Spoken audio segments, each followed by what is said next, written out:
The persimmons were too perfect in my hands, their skin unnaturally smooth, like my fake identity, beautiful until someone looked too closely. I pressed my thumb against the orange flesh, searching for the bruise I knew had to be hiding underneath. Namdiman Market buzzed around me with its usual chaos. Ajumas haggling over produce, the sizzle of hadiak on griddles, the thick smell of fermented soybeans cutting through humid Seoul air. I was just another Omega running errands, invisible in my faded jeans and the suppressant patch burning beneath my sleeve. Normal. Forgettable. Safe. Then the crowd shifted. A black Genesis GV80 glided into the narrow street, parting the sea of shoppers like a knife through silk. My heart stopped. The windows were tinted, but I didn't need to see inside to know. Alphas like that didn't come to places like this. I was an Omega living off the grid, working overnight shifts at a 24-hour convenience store, surviving on black market suppressants and the desperate hope that he'd never find us. 5 years I'd hidden the secret that could destroy everything. My son was the heir to Korea's most dangerous alpha. Appa, look. Junseo's small hand slipped from mine.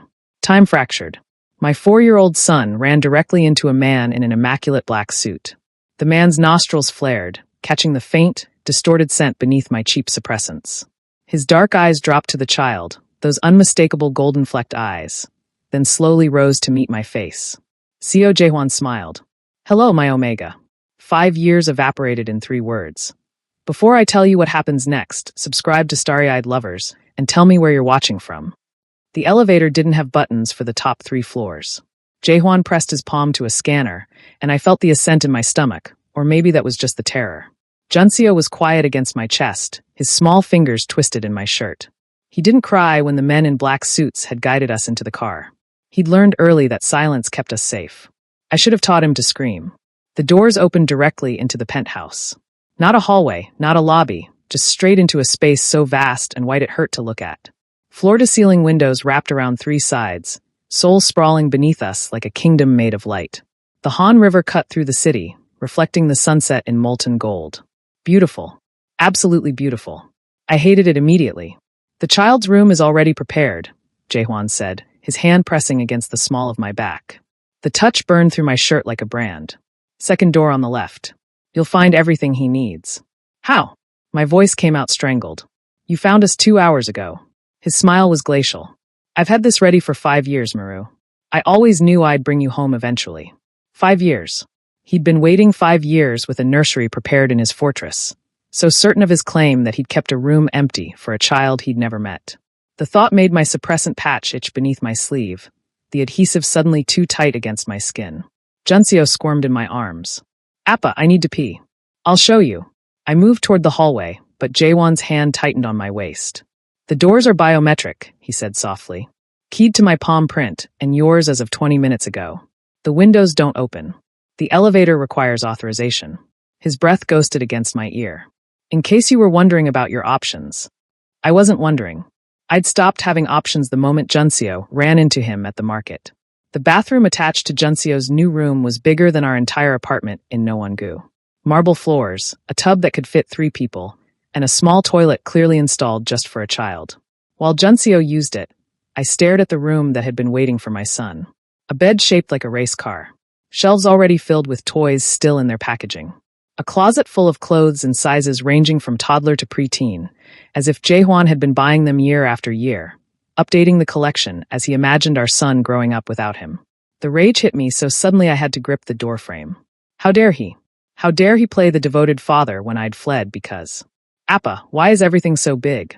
I looked down at Junseo, his dark eyes wide as he took in the room. My son, who'd shared a sleeping mat with me in a studio apartment where cockroaches crawled across the walls. My son, who'd never owned a toy that wasn't from a convenience store clearance bin. It's temporary, I whispered. Liar. Jaehwan's voice came from the doorway. I spun around, instinctively putting myself between him and Junseo. The alpha's eyes tracked the movement, something dark and pleased flickering across his face. Still so protective. I wondered if motherhood would have dulled your instincts. Don't. My hands were shaking. Don't come near him. He's my son, Omega. Jaehwan stepped into the room, and the space suddenly felt suffocating despite its size. I have every right to come near him. In fact, he crouched down to Junseo's level, and I wanted to scream. I plan to come near him every single day for the rest of his life. Isn't that right, Junseo? My son looked between us, confused. Are you my real Appa? The question punched the air from my lungs. Jaewon's smile was savage. Yes, he said simply. Your real Appa. The one your mother tried very hard to keep you from. He stood, his hand extending toward me. Miru, your patches. I took a step back. No, that wasn't a request. His voice dropped into that tone, the one that made every Omega instinct in my body scream submission. You're in my home now, under my protection. You don't need to hide your scent behind chemicals anymore. I need them. My hand went to my sleeve, covering the patch like I could protect it. You don't understand, I need. He moved faster than I could track. One moment he was across the room. The next his fingers were on my wrist, gentle but immovable.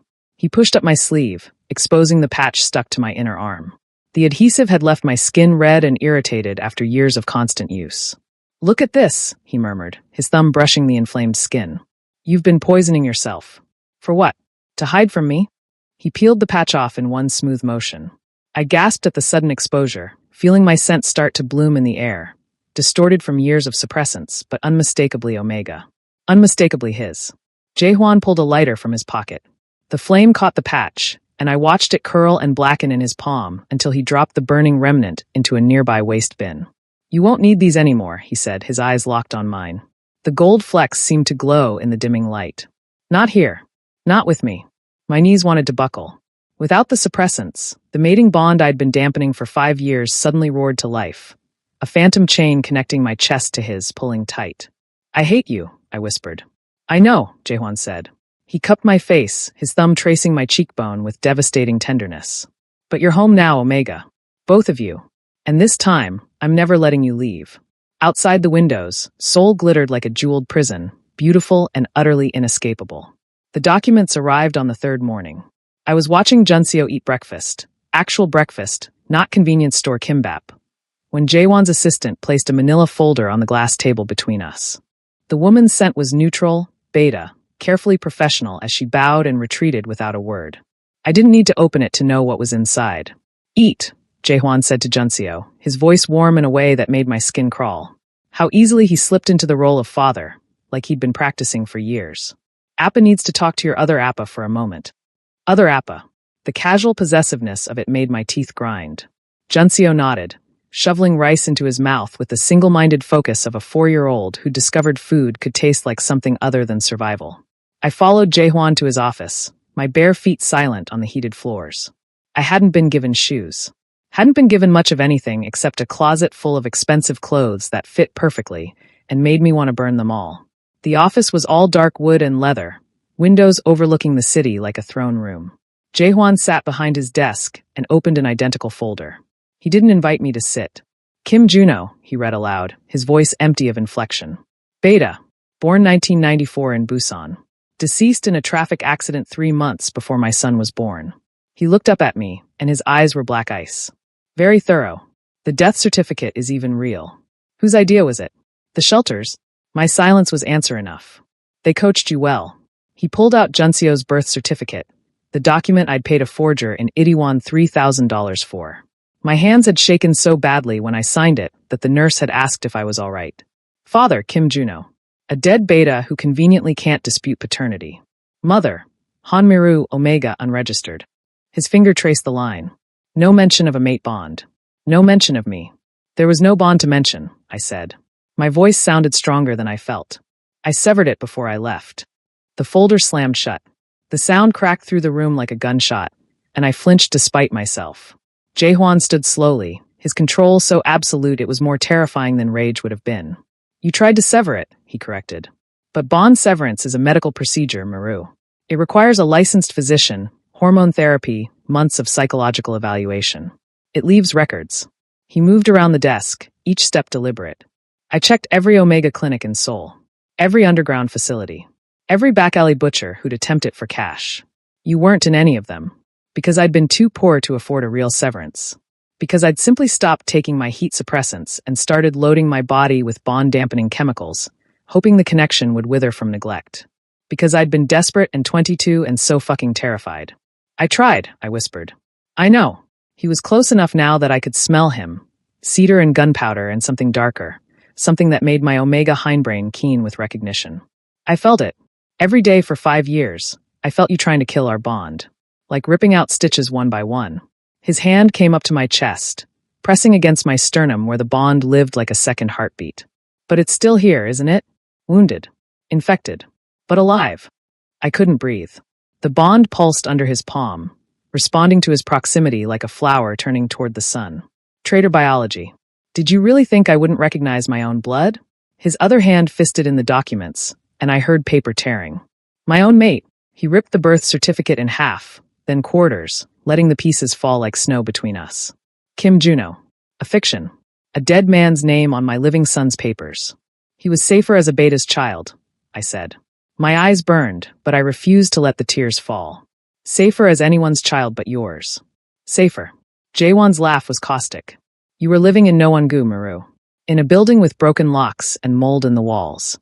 You were working overnight shifts in a convenience store where robberies happened twice a month.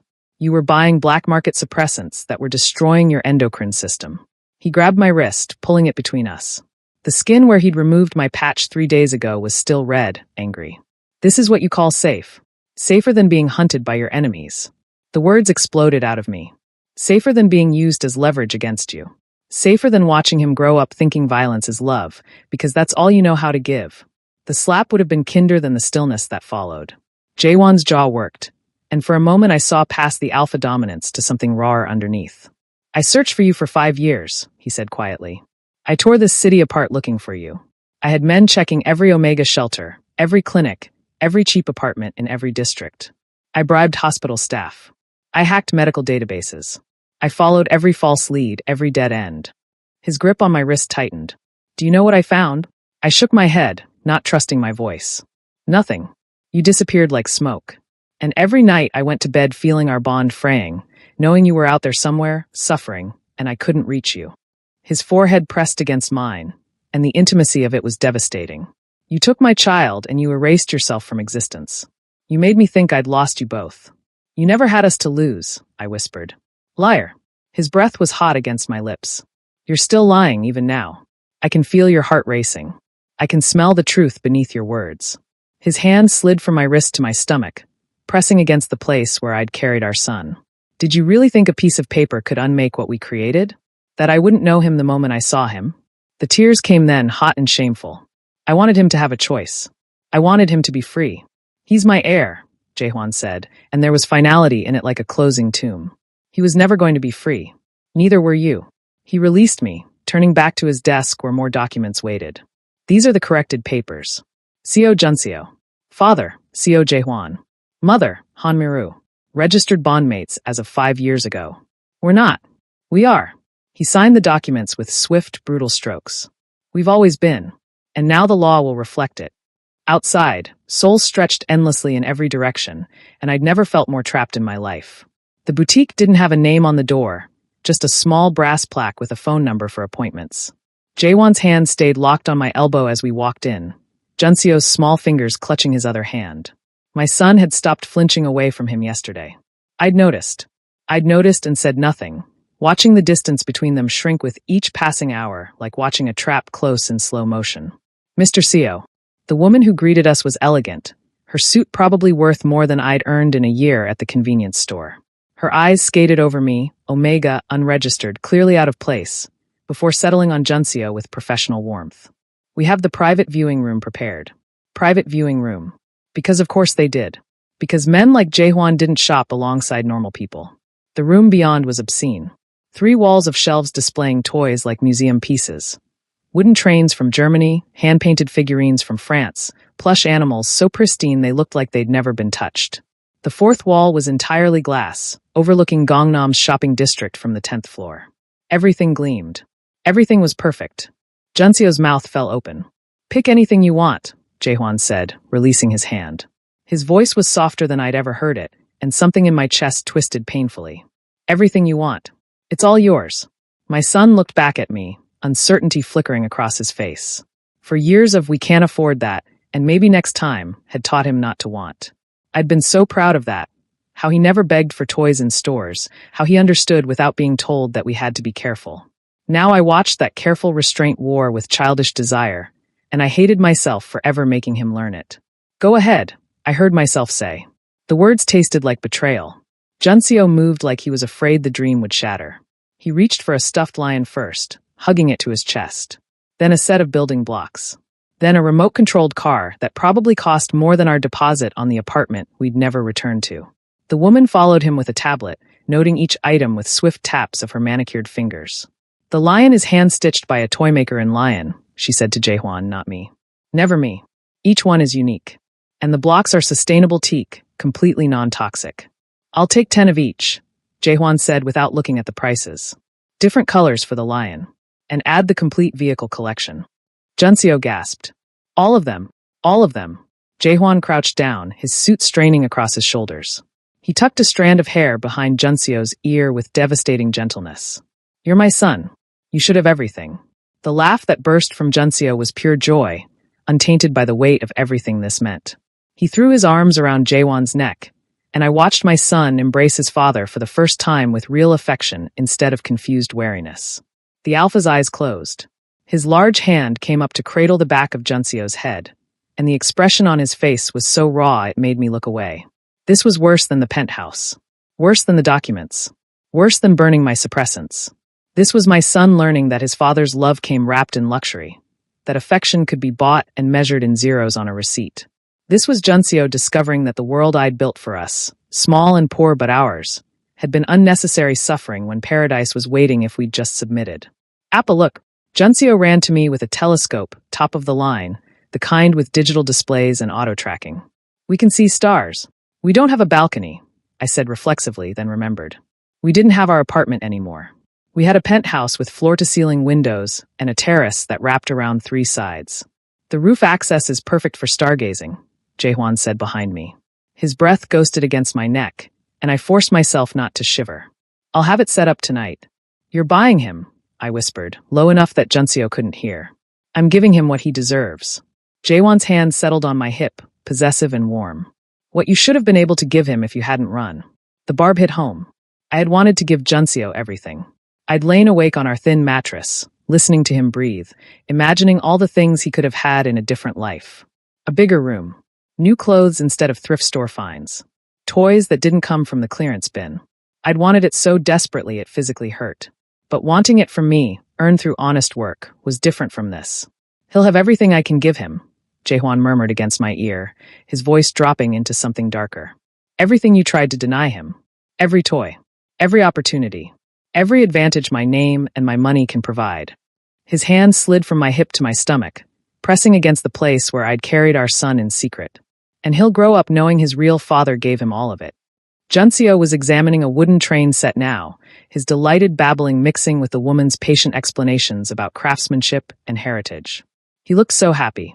So perfectly, heartbreakingly happy in a way I'd never been able to make him. I hate you, I said again, because it was the only truth I had left. I know. Jaehwan's lips brushed my temple, a mockery of tenderness. But watch him, Omega. Watch how easily he blooms when he's not being starved. His hand tightened on my stomach. This is what you stole from him. 5 years of this. The guilt was a living thing, clawing up my throat. Because he was right. Because Juncio was 4 years old and had never owned anything new, had never experienced the simple joy of having whatever he wanted. Because I'd been so focused on keeping him away from Jaehwan's world that I'd never stopped to wonder if my world was enough. Mr. Seo, the woman approached with her tablet. The total comes to. I don't care. He pulled out a black card, the kind with no spending limit. Deliver everything to the penthouse by tonight. And add whatever else you think a 4-year-old boy would enjoy. Price is irrelevant. She bowed, already tapping new items into her order. Juncio ran to us carrying an armful of books, his eyes shining. Appa, can we read these together? Please. He was looking at Jaehwan when he said it. Not me. His real Appa, the one who'd appeared like magic and made all his unspoken wishes come true. Every night, Jaehwan promised, and lifted our son into his arms like he'd done it 1,000 times before. We'll read every single one. I followed them out of the boutique, my hands empty, watching my son's head rest trustingly on his father's shoulder. The trap had closed. I just didn't know yet if I was the only one caught in it. I found him in his office at 3 a.m. I couldn't sleep, hadn't slept properly since we'd been brought here, and the penthouse felt suffocating in the dark. Juncio was safe in his ridiculous race car bed, surrounded by enough toys to stock a store, but I'd still checked on him twice before wandering the halls like a ghost in someone else's life. The light beneath Jaewon's office door was a thin gold line. I should have turned back. Should have returned to the bedroom he'd given me, separate from his own, surprisingly, and pretended I didn't notice how he never seemed to sleep either. Instead, I opened the door. He was standing at the window, a glass of whiskey in one hand, his shirt unbuttoned at the collar. He didn't turn when I entered, but his shoulders tensed with awareness. Can't sleep? His reflection in the glass was ghostly, hollow-eyed. I'm not used to silence, I said. Our apartment had been thin-walled, full of neighbors' arguments and traffic noise, and the constant hum of a city that never stopped. Here, the soundproofing was so complete it felt like being buried alive. Neither am I. He finally turned, and I saw the exhaustion carved into his face. How long had it been there? Had I just not noticed, or had he hidden it better before? But I stopped trying to sleep years ago. The dreams were worse than insomnia. Something in his voice made me stay instead of retreating. Dreams. Nightmares. He set the glass down and moved to his desk, pulling open a drawer. Do you know what an incomplete bond feels like for an alpha, Maru? When the Omega tries to sever it. I didn't answer. Couldn't. It's like drowning, he continued, his voice eerily calm. Like someone's holding your head underwater, and you can feel them struggling on the other end, desperate to breathe, but you can't reach them. You can't help them. You can only feel their panic echoing through your own chest. His hand pressed against his sternum, the same place he'd touched on me, where the bond lived. For 5 years, I felt you drowning. The confession hung in the air between us, too raw to touch. I didn't. My throat closed. I didn't know it would affect you like that. Didn't you? His smile was bitter. Or did you just not care? He pulled out a folder. No folders, plural. A stack of them, thick with documents. Come here. I should have refused. Should have turned and walked out. Instead, I crossed to the desk, my bare feet silent on the wood floor. The first folder he opened was full of photographs.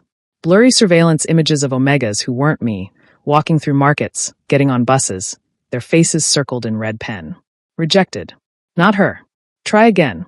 That one was from 6 months after you left, Jaewon said, pointing to a photo of an Omega with dark hair and a similar build to mine.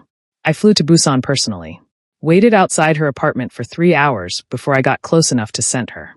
His finger moved to another photo. This one was a year later. Taegu. She worked in a convenience store just like you. Same schedule, same height. Wrong scent. Wrong everything. Before I tell you what happens next, subscribe to Starry-Eyed Lovers and tell me where you're watching from. He flipped through pages of dead ends. Shelter records with names redacted. Hospital admission forms for Omegas in crisis. None of them me. Interview transcripts with people who'd maybe seen someone matching my description. Financial records showing payments to informants, investigators, hackers. I checked every Omega clinic in the country, he said, his voice flat with exhaustion. Every underground facility that did off-the-books bond severances. I paid doctors to violate confidentiality. I bribed hospital staff. I hacked medical databases that could have gotten me arrested. He pulled out another folder, this one thinner. These are the 3 times I almost found you. The first was dated 2 years ago. A tip about an unregistered Omega working night shifts in Nowon-gu. By the time his men arrived, I'd already switched to a different store. The second was last year. A black market suppressant dealer who remembered selling to someone matching my description. But he'd only met me once, and the location I'd given him was false. The third was 3 months ago. Someone had spotted an Omega with a young boy at a free clinic. The child had Jaewon's eyes. I missed you by 4 hours, he said softly. 4 fucking hours. I stood in that clinic, and I could still smell traces of you in the air. Distorted by suppressants, but unmistakable. His hand flattened against the page, shaking. Do you know what that did to me? To be that close. I stared at the files, at the evidence of his obsession, and felt something crack in my chest. This wasn't just about possession. This was grief. Raw, consuming grief for something he thought he'd lost. The dream started after the first year, he continued. I'd feel your fear spike through the bond, just flashes, fragments, and I'd wake up gasping, convinced you were hurt. Convinced you were dying and I couldn't reach you. He looked at me then, and his eyes were devastated. Some nights I'd feel pain. Physical pain echoing through the connection. Were you hurt, Maru? Did someone hurt you while you were running from me? The memory came unbidden. Falling down the apartment stairs when I was 7 months pregnant, my ankle twisted, lying there in the dark stairwell trying not to scream because I didn't want anyone to call an ambulance I couldn't afford. I'd felt something then, through the bond one thought I'd killed. A distant roar of rage that wasn't mine. Once, I whispered. I fell. His jaw clenched. I destroyed my office that night. I didn't know why. I just felt. He pressed his fist against his chest. Like someone was tearing me open from the inside. Jae-hwan. 5 years, Miru. He moved closer, and I could smell the whiskey on his breath, the exhaustion in his scent. 5 years I searched for you. 5 years of phantom pain and half-dead bond and dreams where I found you too late. His hand came up to my face, cupping my jaw with a gentleness that felt like violence. And you want to know the worst part? I couldn't speak. I still felt you loving him, he said, his thumb brushing my cheekbone. Our son. Through all of it, through the fear and the pain and the severing attempts, I could feel you loving someone with an intensity that made the bond burn. And I knew, you'd had my child and were raising him alone. His forehead pressed against mine. That's what kept me searching. That love. Knowing you were capable of it, even if you'd never give it to me. The tears came hot and fast. You don't understand. I understand perfectly. His other hand found my waist, holding me in place. You were terrified of me. Of what I am. So you ran. And his voice broke. I let you go once. I won't make that mistake again. Outside, Seoul was beginning to wake, the first hints of dawn touching the horizon. Inside, I was falling into the gravity of a bond I'd tried so hard to kill, pulled toward an alpha who'd spent 5 years bleeding for me in ways I'd never known. The summons came during breakfast. One of Jae-won's men, I'd learned his name was Kong, appeared beside the table where I was helping Junseo cut his pancakes and said simply, Mr. Seo requests your presence in his office. Not asks. Requests. As if I had a choice. Junseo looked up with syrup on his chin. Is Appa okay? He's fine, I lied, wiping his face with a napkin. Eat your breakfast. I'll be back soon. Kong escorted me like I might run. Maybe I would have if there was anywhere to run to. Jae-hwan was waiting behind his desk, 3 photographs laid out in a neat row. My stomach dropped before I even saw what they were. Sit, he said. I remained standing. His eyes flicked up, dangerous. I won't ask twice, Omega. I sat. The chair felt like a witness stand. He pushed the first photograph toward me. Sunshine Omega Shelter. Hongdae District. They have a reputation for helping unregistered Omegas disappear. His finger tapped the image. A nondescript building I'd stood in front of 5 years ago, 7 months pregnant and terrified. Their intake records show a gap in March 2020. 3 Omegas checked in that month. Only 2 checked out. My hands clenched in my lap. The third, he continued, his voice terrifyingly calm, was listed as transferred to secondary location. No name.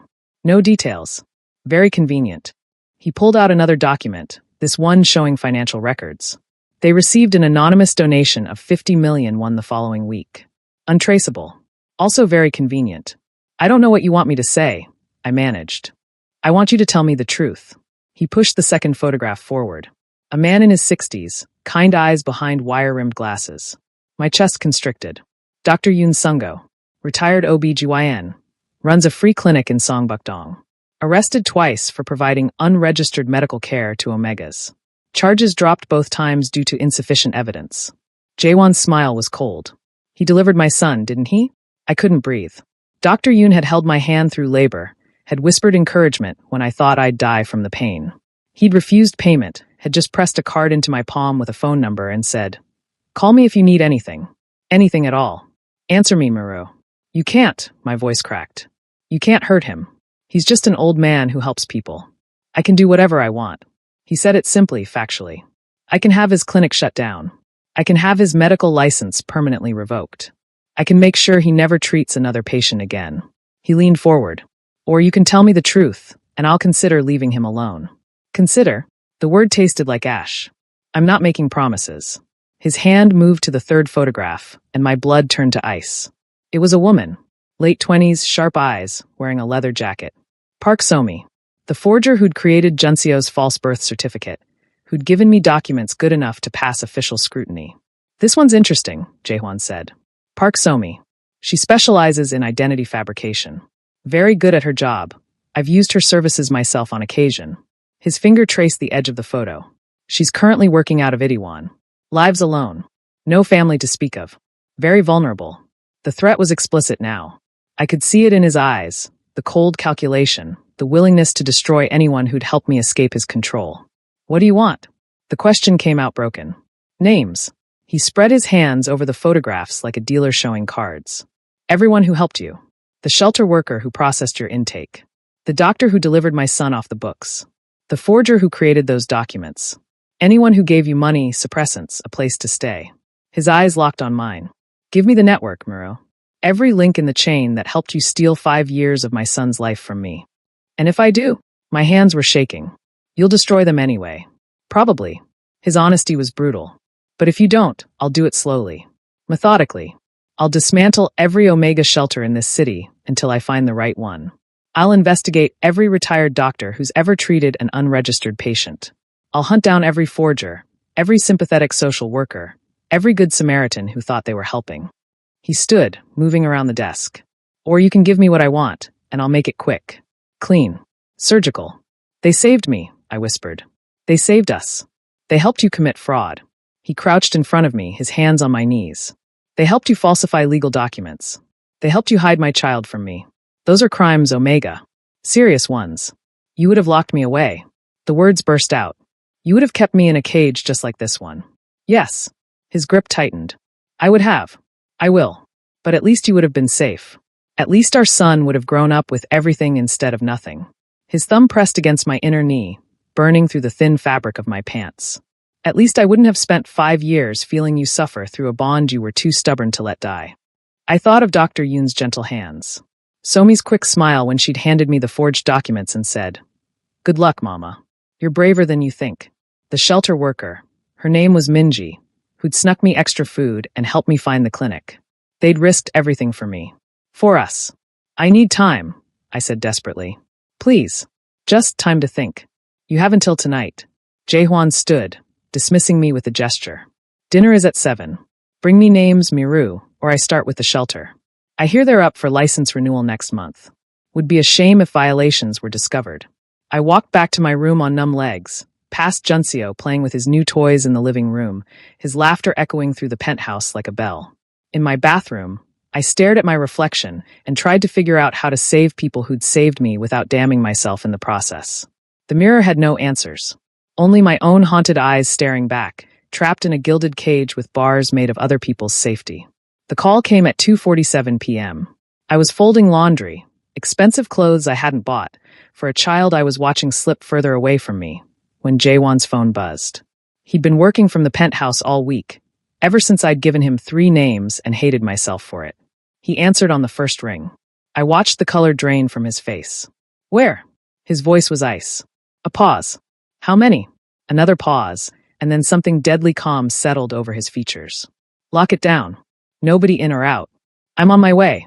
He was moving before the call ended, pulling a gun from a drawer I hadn't known existed. The weapon looked natural in his hand, like an extension of his body. What's wrong? My voice came out thin. Junseo's school. He was already at the door. Stay here. Like hell. I dropped the laundry and ran after him. If something's wrong, if he's in danger. He spun on me, and the expression on his face stopped me cold. There's a situation. My men are handling it. You stay here where it's safe. He's my son. Exactly. He grabbed my arm, his grip bruising. Which is why you don't go anywhere near an active threat. I can't protect you both. The elevator doors opened. He pushed me inside, pressed his palm to the scanner for the parking garage, and we descended in terrible silence. The drive to the school took 8 minutes. It should have taken 20, but Jaehwan drove like traffic laws were suggestions, the Genesis weaving through gaps that barely existed. I gripped the door handle and tried not to think about what situation meant. The preschool was in an old hanok that had been renovated into something impossibly expensive. Traditional architecture married to modern security. I'd hated it on sight when Jaehwan enrolled Junseo there without asking me. Now I could see why he'd chosen it. Stone walls, single entrance, guards disguised as gardeners. 3 black SUVs were parked outside, blocking the street. Men in suits I recognized as Jaehwan's spread around the perimeter. Kong met us at the entrance, his expression grim. Status, Jaehwan demanded. 2 hostiles breached the east wall. They got as far as the courtyard before we intercepted. Kang's jaw tightened. The children are in the safe room. Junseo's fine. But the hostiles? Are they talking? Not yet. Good. Jaehwan started forward, then looked back at me. Miru, stay with Kong. I ignored him, following into the building. The hallway was pristine except for a smear of blood on the traditional paper door. My stomach lurched. The courtyard was worse. 2 men were on their knees, hands zip-tied behind their backs. One had blood streaming from his nose. The other's arm hung at an unnatural angle. 3 more of Jaewon's men surrounded them, guns drawn but lowered. Who sent you? Jaewon's voice was conversational, almost pleasant. The man with the broken arm spat blood. Fuck you. Jaewon nodded to one of his men. The crack of breaking bone was sickeningly loud. The man's scream echoed off the Hanok's wooden beams. I pressed my hand to my mouth, tasting bile. I'll ask again. Jaewon crouched in front of the screaming man, perfectly calm. Who sent you? Park's crew? The Chinese? Russian Bratva. Go to hell. Another gesture. Another crack. This time it was a knee. The man collapsed, sobbing. You came to kill children, Jaewon said, his voice still eerily pleasant. You came to my son's school with guns, and you're surprised when I break your bones? He stood, pulling his own weapon. Last chance. Who sent you? Park Min-sik, the other man gasped. Blood bubbled at his lips. He wanted to send a message. About the docks. Ah! Jaewon's smile was terrible. That makes sense. Min-sik always was dramatic. He raised the gun. Jaewon. I didn't know what I was going to say. Don't. Please. Not in front of me. He didn't look at me. 2 shots, precise and efficient. Both men crumpled. The silence that followed was absolute. I couldn't hear anything over the roaring in my ears, couldn't process what I'd just witnessed. Jaewon holstered his weapon and turned to Kong. Clean this up. Then burn Park Min-sik's operations to the ground. Every warehouse, every front, every safe house. I want him to understand what happens when you threaten my family. Yes, sir. And double the security detail on the school. Guards inside and out. I want eyes on my son every second he's here. Only then did he look at me. His expression was unreadable, but there was blood spatter on his shirt collar. Tiny red dots against pristine white. Where's Junseo? My voice sounded distant, not mine. Safe room. Come. He led me through the building to a reinforced door. The code he entered was 16 digits long. Inside, children sat in a circle with their teachers, playing a game with cards. Normal. Peaceful.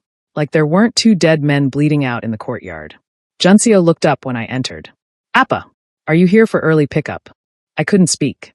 Just dropped to my knees and pulled him into my arms, breathing in his scent, milk and soap and innocence. The bad men are gone, Jaewon said softly, addressing the room. Everyone is safe now. The teachers looked relieved. Grateful. Like he was a hero instead of a killer. In the car going home, Junseo chattered about his day, oblivious. Jaewon drove normally now, one hand on the wheel. The blood on his collar had dried to rust. You killed them, I said quietly, once Junseo had dozed off in his car seat. Yes. Just like that. Without hesitation. They came to hurt our son. He glanced at me, and his eyes were flat. Empty. I'd kill 1,000 men before I let anyone touch him. You understand that now, don't you? I did. God help me, I did. Because when I'd seen those men in the courtyard, when I'd understood they'd come with guns to a school full of children, I'd wanted them dead too. I'd wanted Jaewon to do exactly what he'd done. This is your world, I whispered. This is what you wanted me to bring him into. No. His hand found mine across the console. This is the world we live in, whether you want to acknowledge it or not. The only difference is, in my world, I can protect him. In yours, you were one lucky break away from losing him to someone like Park Min-sik. His fingers tightened. I may be a monster, Maru, but I'm the monster who keeps our son alive. I looked back at Junseo, sleeping peacefully, and knew with terrible certainty that Jaewon was right. The violence I'd run from was the only thing standing between my son and a grave. I woke up burning. Not fever, I knew fever. This was different, deeper, a heat that started in my core and radiated outward until my skin felt too tight. I kicked off the covers and immediately regretted it, the cool air making me shiver despite the fire in my veins. No, not now. Not here. I hadn't had a heat cycle in 5 years. The suppressants had destroyed my body's natural rhythms, turning my heats into something irregular and broken. I'd hoped, that maybe they were gone entirely, that I'd poisoned that part of myself beyond repair. My body had other plans. Before I tell you what happens next, subscribe to Starry-Eyed Lovers, and tell me where you're watching from. I stumbled to the bathroom and stared at my reflection. Flushed cheeks. Dilated pupils. The faint sheen of sweat on my collarbone. Preheat. I had maybe 24 hours before it hit fully, and I was trapped in a penthouse with an alpha whose pheromones I could smell even through closed doors. The shower helped for 10 minutes. Then the heat came back, worse now, accompanied by a hollow ache low in my belly. I pressed my forehead against the cool tile and tried to think through the haze. I needed suppressants. Emergency heat blockers. Something. Anything. But Jaehwan had burned my suppressants. And he controlled every exit. The breakfast table felt like a battlefield. Junseo sat between us, babbling about a picture he'd drawn in his new art class. I couldn't focus on his words. Every breath brought Jaehwan's scent, cedar and gunpowder, and something darker that made my hindbrain whine with recognition. Alpha. Mate. Home. I gripped my fork hard enough to hurt. Jaehwan's eyes tracked the movement. He'd been watching me since I'd entered the room, his gaze sharp and assessing. He knew. Of course he knew. Alphas could always tell. You're not eating, he observed. Not hungry. The fruit on my plate looked obscene. Too ripe. Too soft. Everything felt sexual suddenly, my body rewiring innocent things into invitations. Appa doesn't look good, Junseo said, frowning at me. Are you sick? Just tired, baby. I forced a smile. I'm fine. Jaehwan dismissed Junseo to play after breakfast. The moment our son was out of earshot, he leaned back in his chair and said simply, When? I don't know what you're talking about. Don't insult my intelligence, Omega. His voice dropped into that register that made my spine arch involuntarily. You're in preheat. I can smell it. When's the last time you had a proper cycle? 5 years. The admission felt like defeat. The suppressants. Destroyed your endocrine system. Yes, I know. He stood, moving around the table with predatory grace. Heat suppressants aren't meant for long-term use. You were poisoning yourself month after month, and now your body's trying to correct the damage. He stopped behind my chair, close enough that I could feel his heat. This is going to be bad, Miru. Worse than a normal heat because your system's been dormant so long. I knew. God, I knew. I could already feel it building, the empty ache that would become desperate need, the fever that would burn rational thought to ash. I need blockers, I managed. Emergency suppressants. Something. No. His hand settled on my shoulder, and the touch sent electricity down my spine. You're not putting more chemicals in your body. You're going to ride this out naturally. I can't. Panic clawed up my throat. Not here. Not with you. Especially with me. His thumb brushed the scent gland on my neck, and I gasped. I'm your bonded alpha, Miru. Your body knows it even if you don't want to admit it. Fighting the heat will only make it worse. Get away from me. I tried to stand, but my legs were shaking. He let me go, stepping back with visible effort. I'll have the nest room prepared. Food, water, everything you'll need. You can lock yourself in if you want. And you? The question came out breathless. I'll stay as far away as you ask me to. His eyes were dark, pupils blown wide. But understand this. Every instinct I have is going to be screaming at me to break down that door. To give you what your body's begging for. My control is good, Omega, but it's not infinite. The day crawled by in agony. I tried to distract myself with Junseo, but every movement felt wrong. My clothes were too rough against sensitized skin. The air was too thick. I kept catching myself staring at Jaehwan across rooms, tracking the way he moved, the flex of his hands, the strong column of his throat. Dinner was a mistake. Jaehwan had insisted on eating together. Family dinner, he called it, like we were normal. Like I wasn't slowly coming apart at the seams. The food tasted like ash. I pushed it around my plate while Junseo talked about his day, while Jaehwan responded with patient attention, while the tension stretched tighter and tighter. Junseo. Jaehwan's voice was strained. It's time for bed. But I'm not tired. Now. The alpha command leaked through. Junseo's eyes widened, but he went without further protest. The silence after he left was suffocating. You're in active heat, Jaehwan said. He hadn't moved from his seat, but his knuckles were white around his fork. It's starting. I could feel it, the shift from uncomfortable to unbearable, the way my body was opening, preparing, calling. Slick was starting to gather, hot and mortifying. My scent was changing, sweetening, screaming availability to any alpha in range. Thankfully, there was only one. I'm going to my room. I stood on trembling legs. Miru. He finally looked at me, and his eyes were molten. The careful control he'd maintained for weeks was cracking, fissures spreading across his composure. If you need me, I won't. Your body will. He stood slowly, like moving too fast would shatter his restraint. I can wait, Omega. I've waited 5 years. I can wait through this too. He crossed to me, stopping just close enough that I could feel his heat. But your body remembers who you belong to. And when the fever gets bad, when the pain becomes unbearable, you'll call for me. Never. The word was a whimper. His hand cupped my face with devastating gentleness. We'll see. I fled to my room and locked the door, then immediately dragged every blanket I could find into the closet. Nest. I needed to nest. My hands moved on instinct, arranging fabric into a den, a safe space, except nothing felt safe because Jaewon's scent was everywhere, on the sheets, in the air, embedded in the walls. The heat hit fully at midnight. I bit down on a pillow to muffle my sounds, writhing in the nest I'd built, burning from the inside out. And God help me, I wanted to call for him. Wanted to unlock that door and let my alpha make the pain stop. Instead, I buried my face in his pillowcase and sobbed. The heat broke on the third day. I woke up in my destroyed nest, covered in sweat and shame, my body aching in ways that had nothing to do with fever. I'd survived it alone. Barely. There were scratches on the door from the inside where I'd clawed at it, delirious, before crawling back to my nest and writing out the worst of it. I'd never called for him. Small victory. Hollow victory. Jaehwan found me in the shower an hour later, still trying to scrub away the feeling of my own skin. He didn't knock, just walked in like he had every right. Get out, I said, but there was no strength behind it. You need to eat. He set a tray on the counter, broth, rice, fruit. Food for someone recovering. And then we need to talk. I have nothing to say to you. That's fine. I'll do the talking. He leaned against the doorframe, arms crossed. Even exhausted and wrung out, I couldn't help noticing the way his shirt pulled across his shoulders. Hated myself for noticing. Get dressed. My office.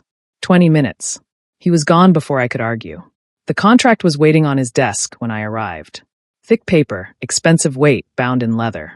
Legal language I could barely parse swimming across pages and pages of terms and conditions. Sit, Jaehwan said. I sat, looked at the contract. Didn't touch it. We've been dancing around this for weeks, he began, his tone businesslike. Clinical. It's time to formalize the situation. You have two options, Miru, and I need you to choose. I don't want either option. Nevertheless, he opened the contract to the first page. Option 1. You accept your role as my bonded mate. We complete the mating bond properly, a claiming bite, registered and witnessed. We marry legally, which legitimizes Junseo as my heir and affords you certain protections under both Korean law and my organization's bylaws. His finger traced down the page. You would have access to my accounts, legal authority over Junseo's education and medical care, and a seat at the table for family decisions. In exchange for what? I already knew. Still needed to hear him say it. Your freedom. He said it simply. You belong to me completely. No more running. No more hiding. You accept the bond, accept your place in my world, and raise our son as part of this family. The words should have horrified me. Instead, they just felt inevitable. And option 2? His smile was cold. You remain a guest. Indefinitely. You stay in this penthouse, you have access to Junseo, but you have no legal rights. No authority. No protections. He flipped to a different section of the contract. I control everything, where you go, who you see, what you do. The bond stays incomplete. You stay unmated. And Junseo? He paused. Junseo grows up watching his Omega parent live as a beautiful prisoner with no power and no status. That's not a choice. That's coercion. That's reality. He leaned back in his chair. I've given you weeks, Miru. Weeks to adjust, to see that this life isn't the nightmare you imagined. Junseo is thriving. You're safe. And despite everything, we both know the bond is still there. His eyes locked on mine. Your heat proved that. You could have called for me. Should have called for me. The fact that you didn't means you have more strength than I gave you credit for. But it also means you're still fighting a battle you've already lost. I wanted to argue. Wanted to throw the contract in his face and tell him to go to hell. But he was right about all of it. The bond was still there, wounded but alive. Junseo was happy in ways I'd never been able to make him. And I was so tired of fighting. What does completing the bond actually mean? My voice was smaller than I wanted it to be. A claiming bite during your next heat. His tone softened slightly. Properly done this time, not the botched mark from before. It will fully establish the mate bond, make it permanent and irreversible. Your heats will sync to my presence. You'll be able to feel my emotions through the bond the way I feel yours. And, his jaw tightened, it will mark you as mine in a way that every alpha in this city will recognize and respect. So I become property. You become protected. He stood, moving around the desk. Do you know what happens to unmated Omegas in my world, Miru? They're vulnerabilities. Targets. Tools to be used against the alphas who care about them. He crouched in front of my chair. But a claimed bonded mate? That's sacred. Inviolable. Anyone who touches you would be declaring war on me and everything I control. You're asking me to give up everything I am. I'm asking you to accept what you already are. His hand found mine. You're the Omega who carried my child. who raised my son in poverty rather than surrender your pride, who survived 5 years on suppressants that should have killed you, who endured a heat alone rather than admit you needed me. His grip tightened. You're already the strongest person I know, Maru. This doesn't change that. It just makes it official. I looked down at the contract, at the pages of legal text that would bind me to him forever. And if I choose option 2? If I refuse the bond, then you stay exactly as you are. A guest in my home. The mother of my child. But never my equal. Never my partner. His voice went hard. And when Juncio asks why his Omega parent has no voice in family decisions, why you're not at important events, why you live in this penthouse but aren't really part of the family, what will you tell him? The cruelty of it stole my breath. He was using our son as leverage, using my love for Juncio as a weapon. I hate you, I whispered. Again. Always. Sign the contract, Maru. He placed a pen in my hand. Stop fighting. Stop running. Just surrender. I stared at the pen, at my hand holding it, at the signature line waiting at the bottom of page 43. This was agency, I told myself. Choosing my prison instead of having it chosen for me. Claiming what power I could in a situation designed to strip it away. This was survival. I signed my name in shaking script, Han Miru. Jaewon's smile was terrible and triumphant as he countersigned below mine. Co Jaewon. Your next heat, he said softly, taking the contract. I'll complete the bond.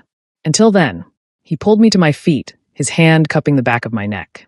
Welcome to the family, Omega. Officially. Outside the windows, Seoul glittered with indifferent beauty, and I wondered if this was what freedom felt like when you'd forgotten what it tasted like. My next heat came 6 weeks later. This time, I didn't lock the door. Jaehwan found me in the nest I'd built in his bedroom. Our bedroom now, though I still thought of it as his.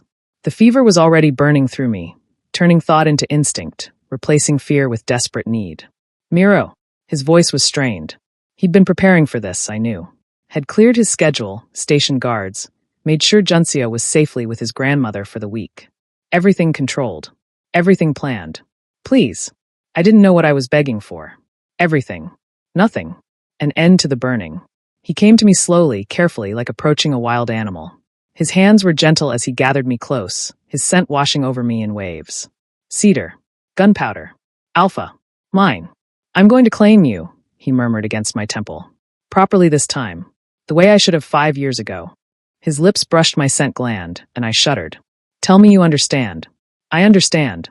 My fingers clawed at his shirt, trying to get closer. The bond between us was singing, incomplete but desperate for wholeness. Do it. Please. The claiming bite, when it came, was both agony and relief. His teeth sank into my scent gland as he moved inside me, and the bond snapped into place with devastating finality. I felt it lock, that phantom chain I'd tried so hard to sever, now forged in steel and sealed in blood.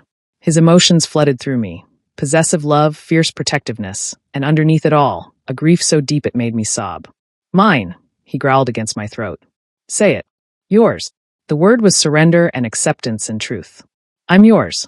The heat lasted 3 days. When it finally broke, I woke up in our nest with his arm around my waist and a permanent mark on my neck. The bond hummed between us, complete and unbreakable. I could feel him even before I opened my eyes, his satisfaction, his contentment, the bone-deep possessiveness that would never fade. How do you feel? His voice was rough from sleep and other things. Different. I touched the claiming mark, feeling the raised scar tissue. It would never fully heal.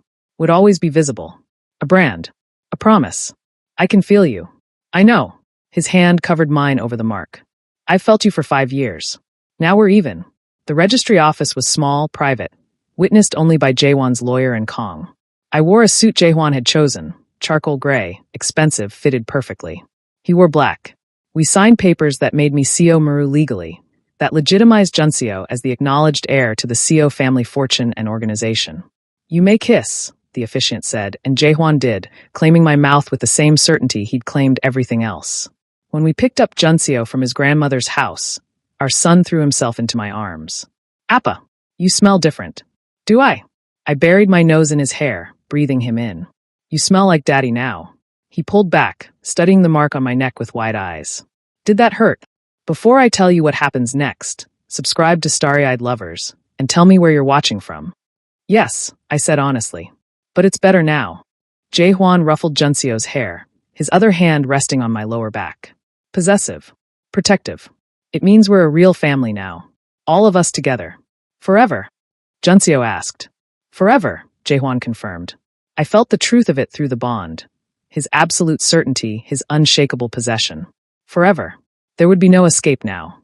No running. No freedom. Only this. The weeks that followed fell into a rhythm I hadn't expected.